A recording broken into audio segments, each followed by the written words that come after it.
Vejam, para que mediante duas coisas imutáveis, nas quais uma delas, é impossível que Deus minta. Hebreus 6,18. Então, o que o Senhor Jesus vai condenar aqui, a ênfase, vamos lá, a ênfase é na veracidade do coração e no íntimo. Eu só quero abrir um parênteses aqui, porque houve um comentário num dos pequenos grupos, e alguém perguntou, mas olha, no coração, o coração é só um órgão, não seria na mente? Isso é óbvio, irmãos.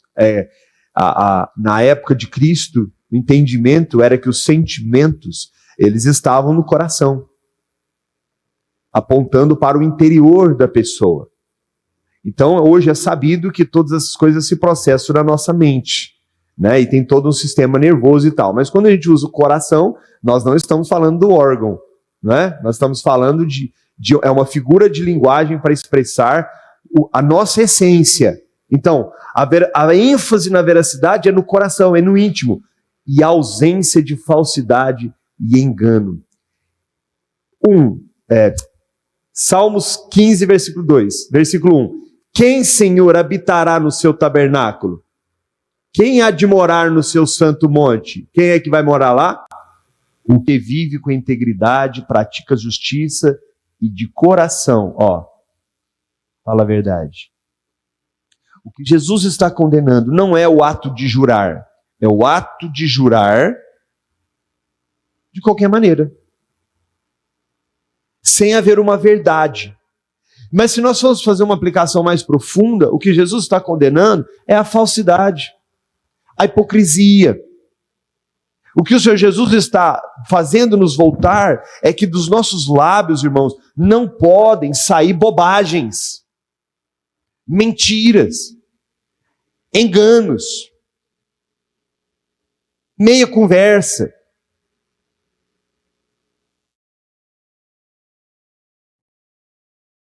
Salmos 51:6. Eis que te comprazes na verdade, no íntimo e no recôndito, me fazes conhecer a sabedoria. Porque a minha boca proclamará a verdade, os meus lábios abominam a impiedade. Provérbios 8, versículo 6. Aí o Senhor Jesus, então, isso aqui eu estou falando do que o Antigo Testamento fala. Aí diz, eu porém vos digo, olha o que o Senhor Jesus diz. De modo algum jureis nem pelo céu, por ser o trono de Deus. Jesus explica, por que não jurar pelo céu? Porque o céu é o trono de Deus, ele reporta aos Salmos. Nem pela terra, por quê? Porque ela é o estrado dos pés do Senhor. Nem por Jerusalém, por ser a cidade do grande rei.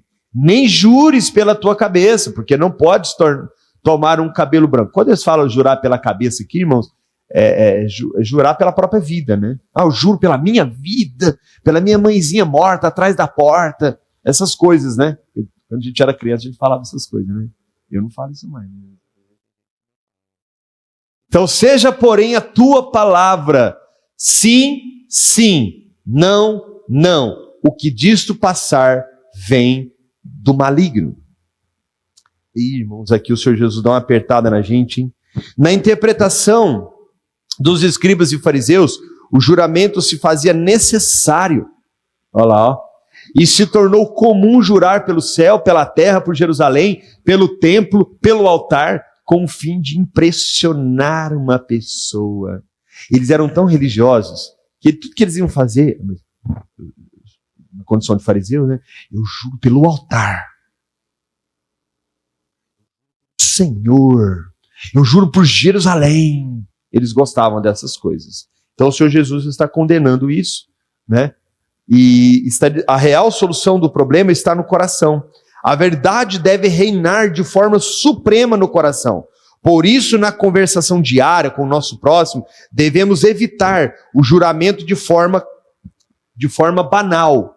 De fato, a pessoa deve tornar-se tão verdadeira, tão plenamente confiável, que suas palavras sejam acreditadas. É sim, sim. Meu sim é um sim. O meu não é um não de verdade. Não é um sim que eu queria dizer não. Não, o meu sim é um sim. O meu não é um não. Nós, irmãos, precisamos ser conhecidos como pessoas verdadeiras. Pessoas de uma palavra só.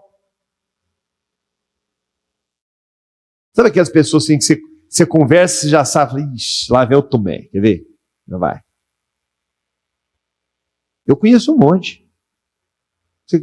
É meia dúzia de palavras, você já sabe que você aproveita uma só. Ih, olha lá, já vem. Olha aquela história de pescador? História de pescador. Né? É bem isso. Irmãos, nós como cristãos temos que ser conhecidos como pessoas que o que sai da nossa boca é uma coisa reta, direta, verdadeira, sem margem para dúvidas. Não pode. Se eu sou um cristão de verdade, se eu faço parte do reino de Deus, se eu sou um representante legal do Rei dos Reis, do Senhor dos Senhores, Ele é a própria verdade. Nós poderíamos falar sobre mentir, mentira, falso testemunho. Essa perícope do texto, dos juramentos, o Senhor Jesus está reportando, nós poderíamos inferir, embora Ele não mencione, 2 mandamentos importantes.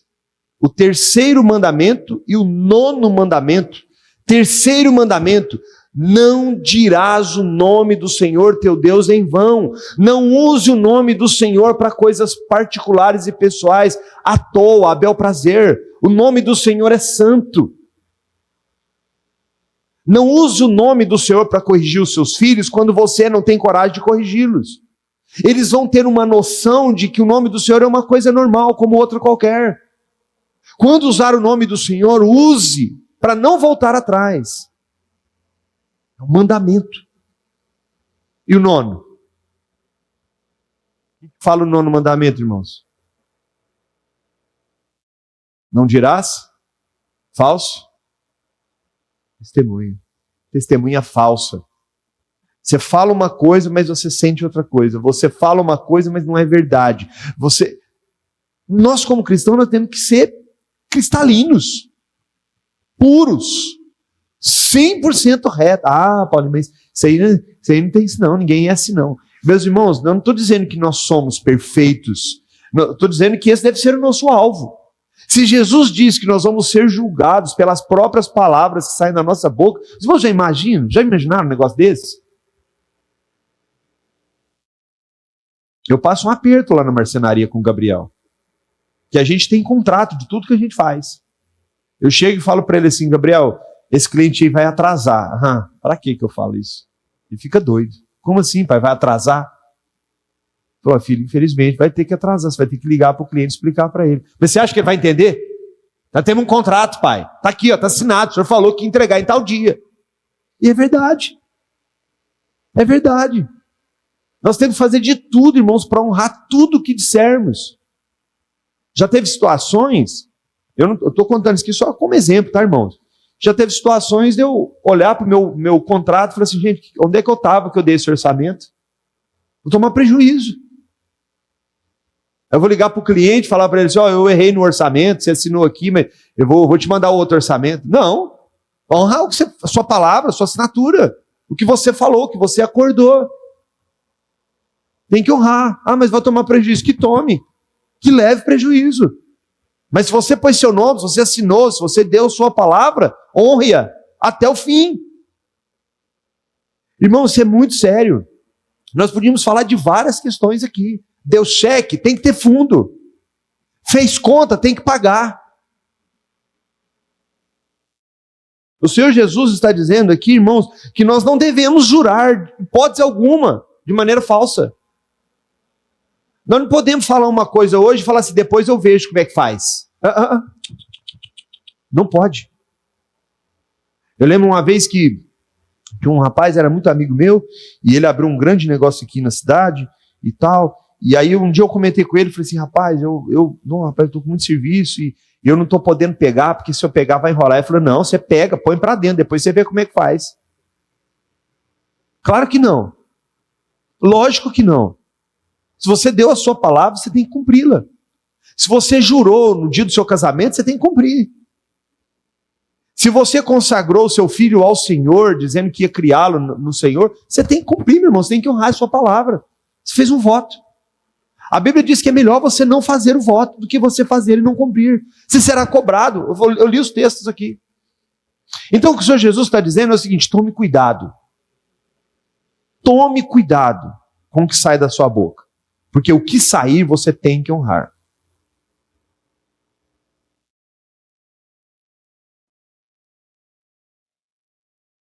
O Senhor Jesus deixa claro, olha aqui, que perjuro é proveniente do maligno, o criador da falsidade. Olha esse texto aqui. Esse texto é um texto a ser decorado. João 8,44. Vós sois do diabo, que é o vosso pai, e quereis satisfazer-lhe os desejos. Ele foi homicida desde o princípio e jamais se firmou na verdade, porque nele não há verdade. Quando ele profere mentira, fala do que ele é próprio, porque ele é mentiroso, ele é o pai da mentira. A Bíblia, o único filho que Satanás gerou foi a mentira. Quem profere mentira não é filho de Deus, é filho de Satanás. Isso é o que o texto está dizendo. 2 Tessalonicenses 2,9. Ora, o aparecimento do iníquo, que está falando do anticristo, é segundo a eficácia de Satanás. Qual que é a eficácia de Satanás? Com todo o poder de sinais. Satanás também tem sinais. E prodígios de mentira. Uma das marcas do falso profeta, do anticristo, que virá, é justamente o engano, a falsidade. Quando você ouve falar tanto hoje em dia, né, de pastores entregando profetada, falando coisas em nome do Senhor, não se encaixa aqui. É falar em nome do Senhor em vão. Está falando algo que Deus não mandou falar. Está falando em nome do Senhor. Então, queridos, tomem muito cuidado. Nós somos crentes, nós somos servos de Deus, o Espírito Santo está em nós, o Senhor opera através de nós.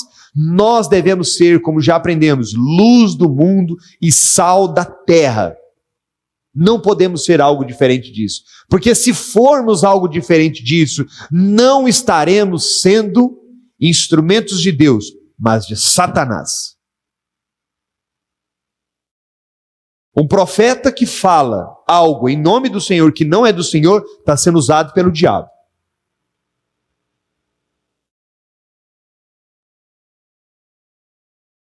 Seja a vossa palavra sim, sim, não, não. O que passar disso é procedência maligna.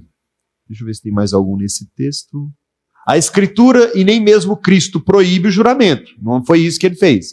O que temos aqui é a condenação do juramento improcedente, profano, desnecessário, com frequência hipócrita, usado para impressionar. Contra esse mal, Jesus recomenda a veracidade singela, tanto de pensamento como de palavras e atos. Seja sincero, irmãos. Seja puro de coração. Seja humilde de coração. Quero somente ler aqui Tiago, capítulo 5. Acho que é isso. Tiago 5, não está aqui no slide. Acho que é bem importante nós falarmos aqui de Tiago 5.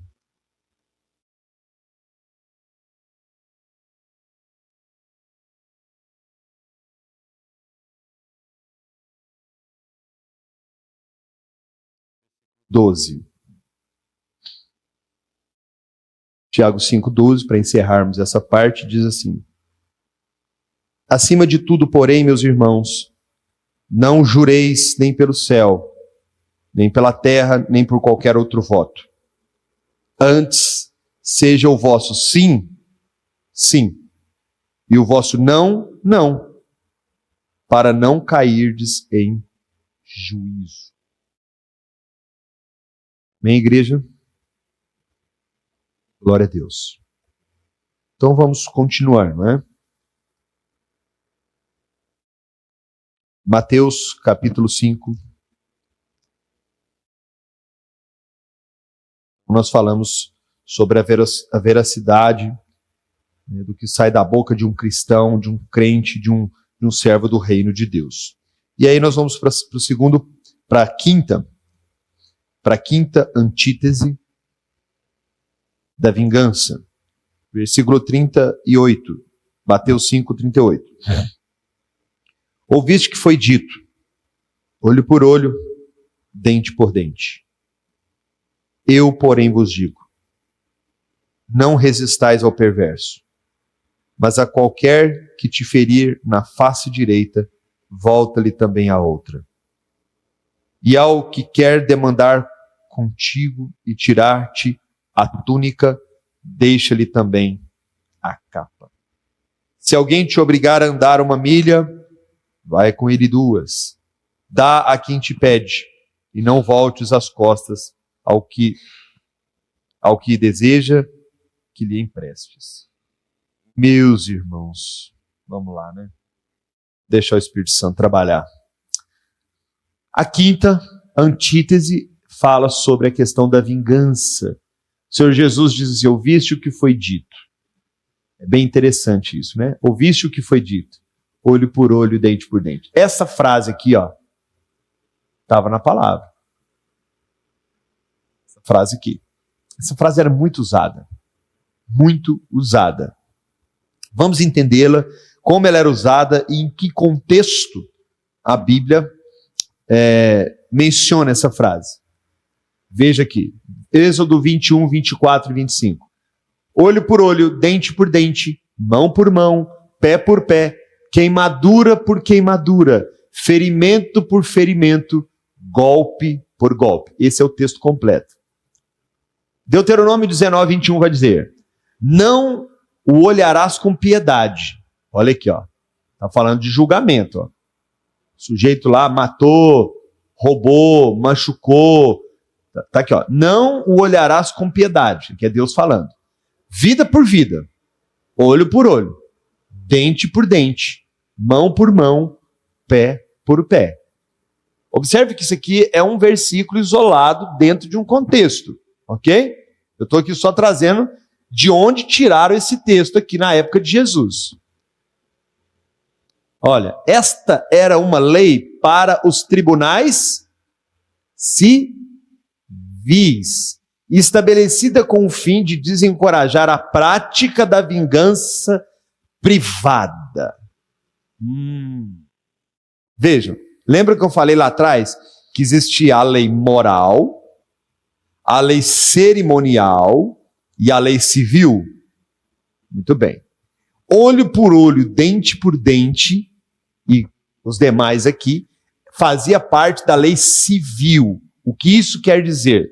Era uma lei que regulamentava, sim, punições para pessoas que cometessem crimes.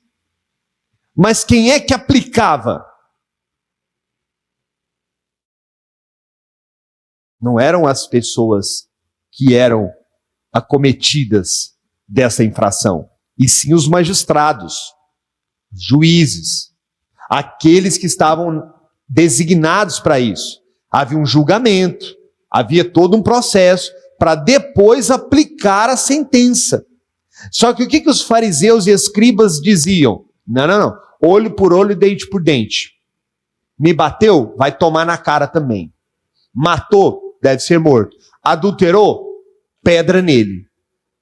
Tanto é que nós lemos em Mateus capítulo 19, se eu não estiver muito enganado, quando a mulher foi pega em adultério. A mulher foi pega em adultério e foi levada imediatamente a Cristo. Ela não foi levada aos tribunais. Ela não foi levada aos magistrados. Ela foi levada a Cristo.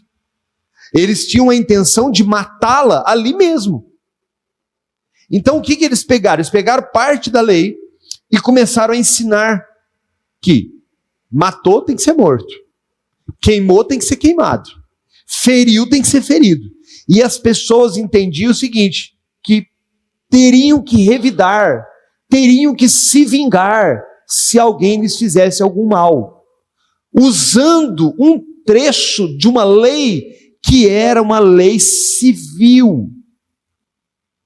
Compliquei, né, irmãos? Está parecendo uma aula de direito? Mas calma. Olho por olho, olha lá. Olho por olho não é uma justificação para uma vingança pessoal ou para mutilação mutilação do violento, mas o princípio de que a punição deve ser proporcional ao crime e que será aplicada como os juízes lhe determinarem. Deus estabeleceu na lei qual seria a punição para cada crime, de modo proporcional. Havia uma proporcionalidade, mas quem é que iria definir isso? O juiz. Então, exemplo. Um de vocês cometeu um crime contra mim. Sei lá, me machucou, eu perdi a perna por causa disso. Fui maltratado. Na visão deles, eu tinha o direito de fazer a mesma coisa com você. Mas na visão bíblica, não. Esse caso deveria ser levado aos tribunais, deveria ser julgado, avaliado se havia dolo, se não havia dolo, qual era a circunstância, foi um acidente, não foi um acidente. E então o juiz aplicava. Em último grau poderia ser aplicado a mesma sentença, mas depois de avaliado. Mas na visão escriba e farisaica, não. Bateu aqui, tomou lá. Bateu, levou. Bem, vai, você vê essas ideias suas. Então, irmãos, olha para os irmãos verem. Os fariseus apelavam para essa lei a fim de justificar a retribuição e a vingança pessoais. Já no Antigo Testamento, a vingança pessoal era expressamente proibida. Por que eu estou trazendo isso aqui, irmãos? Porque é o seguinte, toda a intenção que eu estou trazendo, tantos textos e mostrando, Jesus disse que vocês pensam assim, mas eu, porém, digo, primeiro, para vocês entenderem que Jesus não estava contra a lei. Jesus não estava reinterpretando a lei. E segundo, nós precisamos conhecer, terceiro, precisamos conhecer a Bíblia, irmãos. Porque senão tudo que as pessoas falam, você engole e aceita e acha que está tudo certo. O que a lei falava sobre a questão da vingança pessoal? Olha lá, Levítico 19:18. Não te vingarás, nem guardarás ira contra os filhos do teu povo, mas amarás o teu próximo como a ti mesmo. Eu sou o Senhor. O Senhor não admite vingança pessoal. O Senhor não permite vingança pessoal. Aqui, Levítico, está no Antigo Testamento. Estou usando o próprio Antigo Testamento. Provérbios 20:22. Não digas, vingar-me-ei do mal. Espera pelo Senhor e Ele te livrará. Olha que bonito. Não digas, como Ele me fez assim, assim lhe farei a Ele. Pagarei a cada um segundo a sua obra. Não faz isso não, irmão. Provérbios 24:29. Há um texto que diz, somente com teu olho verás a recompensa dos ímpios. E eu sei, irmãos, que nós como cristãos temos dificuldade com isso. Temos dificuldade com isso. Não adianta a gente ser hipócrita. Todas as vezes que a gente ouve alguém falar mal da gente, ou nos prejudicar de alguma maneira, a nossa primeira reação, como pecadores que somos, é tramar alguma coisa para não deixar isso. Nós posso ficar por baixo. Eu não posso. Por cima de mim só avião. O que ele está pensando que ele é? Ele vai ver com quem ele se mexeu, com quem ele mexeu. O momento dele vai chegar. Isso não vai ficar barato. E ainda tem gente que ainda usa ditado popular. Vingança é um prato que se come frio. Por enquanto está quente, a poeira vai abaixar, ele vai abaixar a guarda. E aí vai chegar a minha vez. E o que é pior, queridos, tem louvor que incentiva isso. Tem músicas pentecostais, músicas cristãs seculares, que incentivam isso. Quando te verem passar pela prova, ele vai ver o que... Como assim? Não é isso que está na palavra. Irmão, nós temos que ser cristãos. Nós precisamos entender que ter um coração de um filho do reino de Deus é muito distinto. Ele está disposto a sofrer dano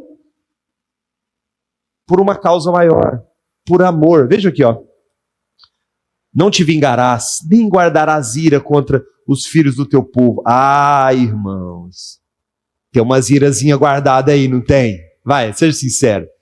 Tá num lugarzinho bem trancadinho, mas tem, não tem? Tá lá bem assim, escondidinho, num cofrezinho assim, só você tem acesso? Tem. Certeza que tem. Liberta disso aí, meu irmão. Perdoa logo, resolve essa questão. Por quê? Olha aqui, ó. Não te vingarás. É ordem.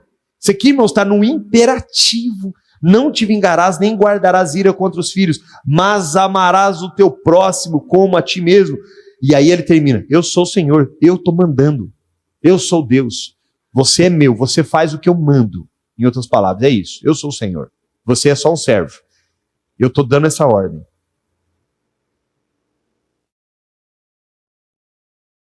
Eu, porém, vos digo. O que Jesus disse? Não resistais ao perverso, mas a qualquer que te ferir na face direita, volta-lhe também a outra. E ao que quer demandar contigo e tirar-te a túnica, deixa-lhe também a capa.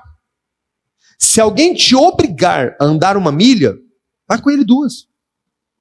Dá a quem te pede, e não voltes as costas ao que deseja que lhe empreste.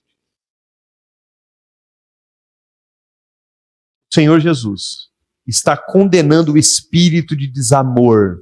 Isso é problema seu. Não mandei você fazer dívida. Não mandei você ir por esse caminho. Se vira. Tô fora. Ainda dá de ombro assim. Nós agimos assim, irmãos. Dessa forma. Sem se importar. Veja, o que o Senhor Jesus está condenando é o espírito de desamor, de ódio e de desejo de vingança. Ele está dizendo: não resistas ao perverso com medidas que emanem de uma disposição que é oposta ao amor, do perdão, da brandura e da tolerância. Agora vamos entender essas palavras que Jesus usou aqui. Que de fato é voltar a outra face. Bateu numa face, vire a outra. O que Jesus está falando? Mostrar em palavras, atitudes. Será que isso é só algo físico? Bom, nós entendemos que é mostrar em palavras, atitudes e atos que alguém está cheio, não de rancor, e sim de amor. A pessoa vem com ódio para o seu lado, você vai com amor. A pessoa vem agressiva para o seu lado, você acalma, você abranda, com atitude, com palavras. Você não faz a coisa crescer. Romanos 12, 19 nos dá uma ideia bem interessante sobre isso. Não vos vingueis a vós mesmos, a vingança pessoal, amados, mas dai lugar à ira, porque está escrito: a mim me pertence a vingança, eu é que retribuirei, diz o Senhor. Pelo contrário, se o teu inimigo tiver fome, dá-lhe de comer. Se ele tiver sede, dá-lhe de beber. Porque fazendo isso, amontoarás brasas vivas sobre a tua cabeça. Não te deixes vencer do mal, mas vence o mal com o bem. Eu acho que isso aqui, irmão, isso aqui já resolve a situação, não resolve? Essa fala do apóstolo Paulo em Romanos põe uma pedra em cima do assunto. Tirar a túnica. O que é tirar a túnica? A roupa mais íntima do corpo. A túnica é a roupa mais íntima do corpo, é a roupa por baixo. Viu? Eles usavam a roupa por baixo e uma capa por cima. A roupa mais íntima do corpo, como pagamento por uma pretensa dívida. Ao invés, às vezes a pessoa não tinha nada, né? Aí o juiz declarava: então, dá sua túnica. Era punição, era só o que ela tinha. Então, deixava ela sem nada, né? Ao invés de agir com ressentimento a esse processo judicial, diz Jesus, permite que o queixoso fique também com a roupa externa. Dá a capa também, dá tudo para ele. É um sinal de: olha, eu tive culpa mesmo, você me perdoa, é tudo que eu tenho. Fiquei nu, fiquei sem nada, mas me perdoa. Nossa, fala a verdade, hein? Né, dona Marília? Difícil, né?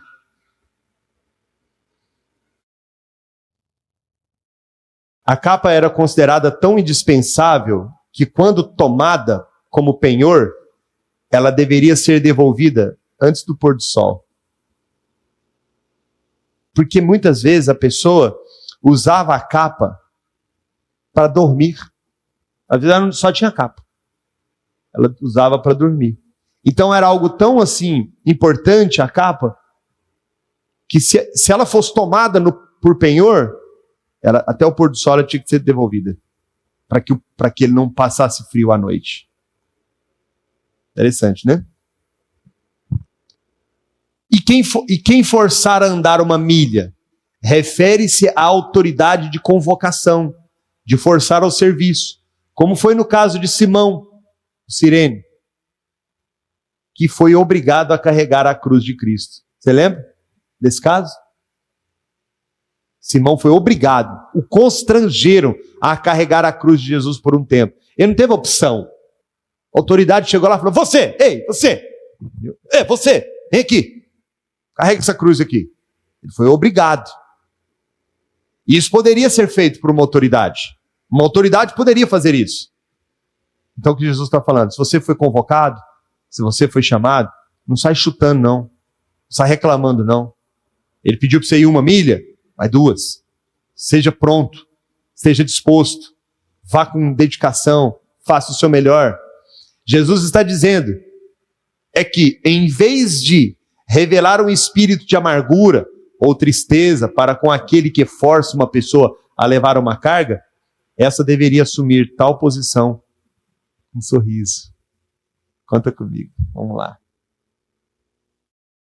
Capinar o terreno inteiro? Você não tem 2, não. Lavar essa pilha de louça inteira? Você não quer aproveitar e tirar as vasilhas todas do armário? Acho que elas estão um pouquinho empoeiradas, hein? Irmãos, não é fácil não ser crente, hein? A gente tem que repensar isso aí, hein? Dá a quem te pede. Se alguém se sente em apuros e te pede auxílio, você já se fez de surdo, irmão? Já? Essa pessoa é muito complicada. Eles acharam que a gente ia escapar disso, né? Ao contrário, diz Jesus, dá-lhe, não de má vontade, nem murmurando, mas generosamente. Empresta, não de modo egoísta, porém liberalmente. E aí eu quero trazer aqui algumas lições, ilustrações, aliás. Vejam. Abraão que se apressa a libertar o irmão. No caso, o irmão tem parentes porque ele era sobrinho, né? Embora o sobrinho tenha se mostrado cobiçoso. Vocês lembram da história? Abraão fica sabendo que o sobrinho dele tinha sido levado preso. Eles não estavam juntos mais. Eles tinham se separado. Teve uma discussão entre os pastores. Abraão não fez vista grossa. Ele foi lá. Ele enfrentou os reis. Ele entrou numa guerra civil. Ele entrou lá e tirou Ló do cárcere. Isso é que Jesus está ensinando. Você está vendo o irmão caindo. Você está vendo o irmão passar necessidade. Você está vendo a dificuldade. Entra na batalha, irmão. Não finge de surdo, não. Não finge de cego, não. Vai lá. Ajuda ele. Dá ele recursos. José. Olha José. José, irmãos, foi vendido pelos irmãos. Depois de estar no poder, de ter autoridade para mandar executar os irmãos, ele abraça os irmãos. Ele abraça. E quando os irmãos vão pedir perdão, José ainda fala assim: não precisa. Tudo que aconteceu, o que vocês fizeram, era Deus. Olha só, eu pude salvar toda a terra do Egito e todas as terras em volta. Era plano do Senhor. Irmãos, José não tinha nenhum rancor no coração, nenhuma mágoa no coração. José tinha todos os motivos do mundo para não querer ver nem pintado de ouro os irmãos. Mas a Bíblia diz que ele os abraça. Ele concede provisões e ainda chama eles para morarem com ele. Que linda essa história, irmãos. Eu me emociono com essa história. E Davi, que 2 vezes poupa o Saul, o seu maior algoz, seu maior perseguidor. 2 vezes Davi teve a chance de matá-lo. Saul estava dormindo, ele chegou pertinho de Saul, cortou um pedacinho das vestes de Saul. De longe, ele mostra para Saul: você está me perseguindo, você quer a minha morte, você fala de mim para os 4 ventos. Mas eu podia ter te matado, eu não te matei, porque você é ungido do Senhor. Oh, irmãos, como nós temos que aprender, hein? Eu acho que se a gente pudesse, hein, a gente torcia uns pescocinhos. Estevão sendo apedrejado, pedras vindo de todos os lados. Ele vê o céu aberto e ele ora: Senhor, não lhes impute esse pecado. Ele estava usando uma expressão parecida com a do próprio Cristo, que é o nosso último exemplo. Senhor, perdoa-lhes, porque eles não sabem o que fazem. Mesmo Jesus não condenou os soldados e as pessoas que cuspiam nele. Eu vou parar por aqui, irmãos. Vou parar por aqui. No reino de Deus, nós temos que tomar muito cuidado com o que sai da nossa boca. Sermos verdadeiros. Não dizer o nome do Senhor em vão. Não fazer juramentos vãos. Não fazer compromissos que você não possa cumprir. Que a sua palavra seja sim, e o seu sim seja de fato um sim. E que o seu não seja de fato um não. E nós temos que tomar muito cuidado para que nós não venhamos a nos vingar das pessoas de maneira pessoal. Leve a Deus em oração. Leve o caso ao ministério. Leve a situação ao pastor. Mas não saia por aí falando mal. Não saia por aí difamando ou tentando sujar o nome da pessoa para outras pessoas, tentando fazer grupinhos, panelinhas, tentando colocar outros contra aquela pessoa que você tem algum problema. Não faça isso. É o Senhor que trata isso. É o Senhor que opera isso. É o Senhor.